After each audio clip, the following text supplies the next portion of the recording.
Welcome back to Unplugged, Raising Resilience here at Camp Alvernia in Centerport. I'm Ben, the camp director, and I'm here with our assistant director, Badyr. Hello, folks. Today we wanted to tackle a massive topic, which is social dynamics, especially when it comes to Camp Alvernia and the way that we have mixed gender groups and the way that kids interact with each other in all of our age groups. Mm-hmm. So middle school is a notoriously tricky time for social dynamics, but really it starts even younger. And kids learning how to get along with people that are different from them is not something that's unique to gender. But being here in a mixed group environment can definitely add an extra layer of nervousness for both kids and for parents. So Badyr, we often hear from parents who worry that their daughter might be the only girl in a group or that the boys and girls will naturally separate. Yeah. What do we actually see here on the grounds during camp? Okay, how about I do this? What we actually see on the ground in a typical week is that kids get a chance to do a little bit of everything. There's the art side, there's the sports side, so a little bit of everything. And for somebody who's sports inclined, I would say, or gravitates towards sports, they're going to have that experience. Those who want to gravitate towards art, they're going to have that experience as well. The truth is we're all kids, right? We're all human. And, seeing that, I see campers that are boys that are phenomenal at the arts and terrible at sports. And I see girls that are terrible at the arts and phenomenal at sports. So I know we always try to put people into categories and groups. Now it's a level playing field here at Camp Alvernia.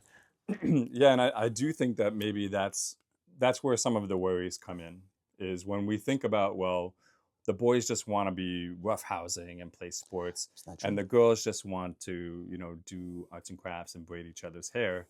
And it's just not the case. That's not true When you look at actual children, I mean, think about your actual children.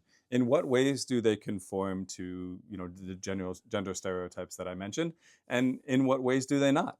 But here at camp, kids are free to be themselves. So we want them to have the opportunity to play together with other kids. If there's sporty kids, those sporty kids get a chance to play together. If there's arty kids, well, those arty kids get a chance to do the same thing. And we honestly want the sporty kids to do some arts. And we want the arty kids to do a little bit of sports too.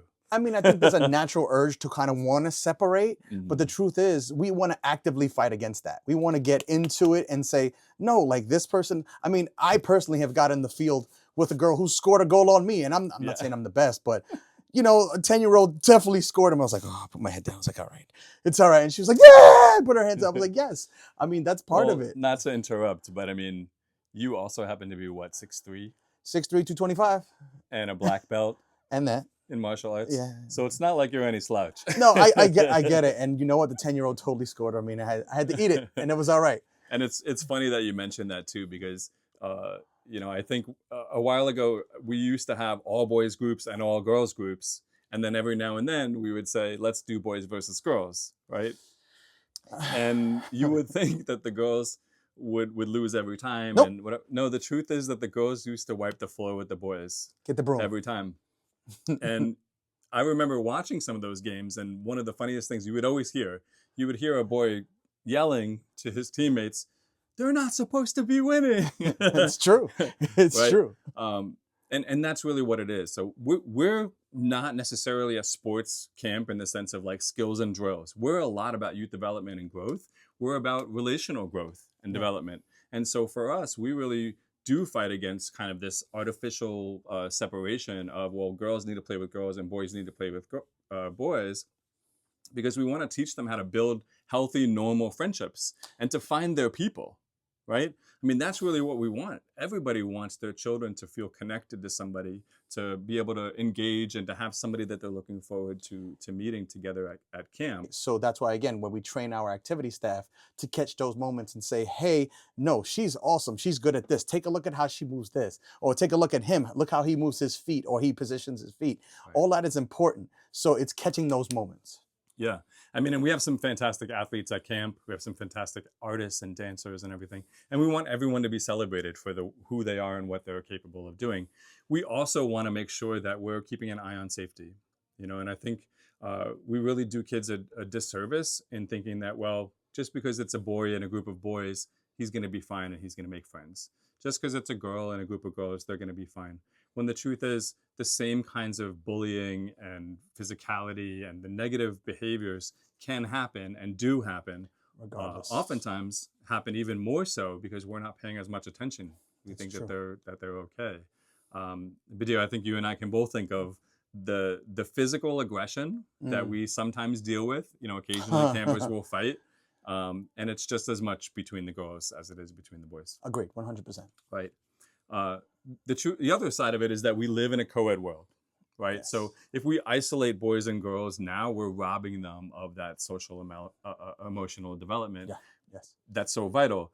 High school, college, the professional world require us to be able to collaborate across lines, and that skill has to be practiced. So I think that co-ed camps here on Long Island provide the safest possible environment to learn how to be genuine friends, away from intense social pressures and dramas that you can find in the school hallways.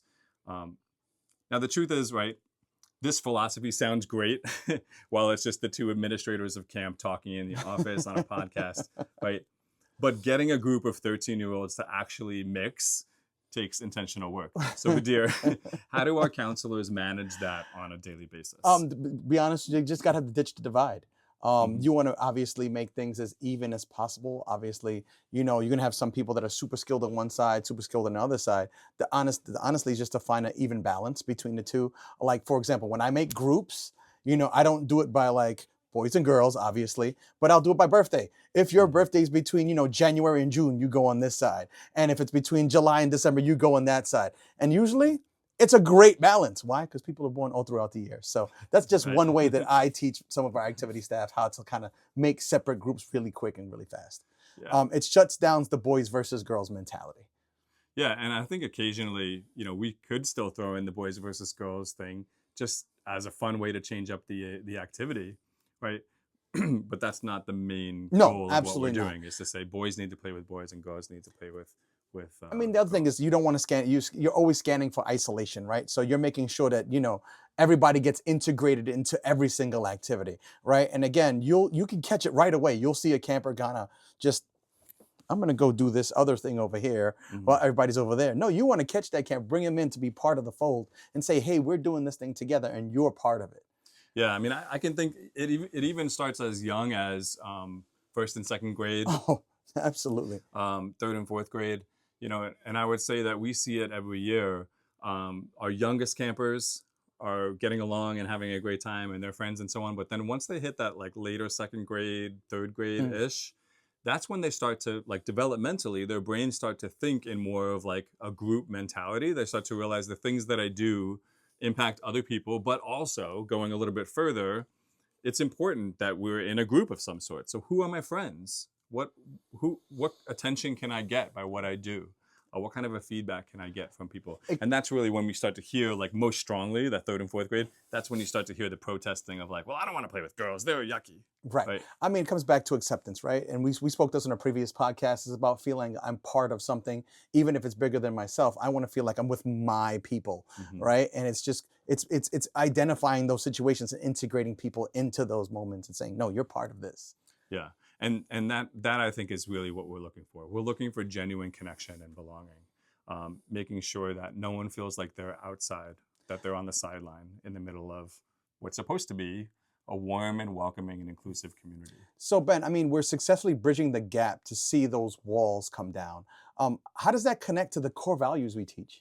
Well, I mean, the biggest one for us is the second pillar of the Alvernian way, right? So respect yourself, respect others, respect the environment, respect others. I mean, that's really what we're talking about, is how do you respect others in the context of camp? True respect means acknowledging someone else's perspective. Yeah. And if you can't respect somebody, right, unless you know how to talk to them or know how to work on a team with them. So I really think that it's incredibly rewarding to watch a group of divided or disparate campers on Monday, right, then turn into a unified group and a unified team by Friday afternoon. We're not just giving kids a couple of fun weeks in the sun, right? We're giving them the social skills that they need for school and for beyond. Making sure people feel like they're integrated into all aspects, school, camp, church, wherever they are, any community setting, that they're accepting of all other people, I think is important. Absolutely. So we embrace the awkwardness of it. We know that it's different for some people, but we know that that's exactly where the growth is, right? Well, folks, be well. Let's get after it. Peace and all good.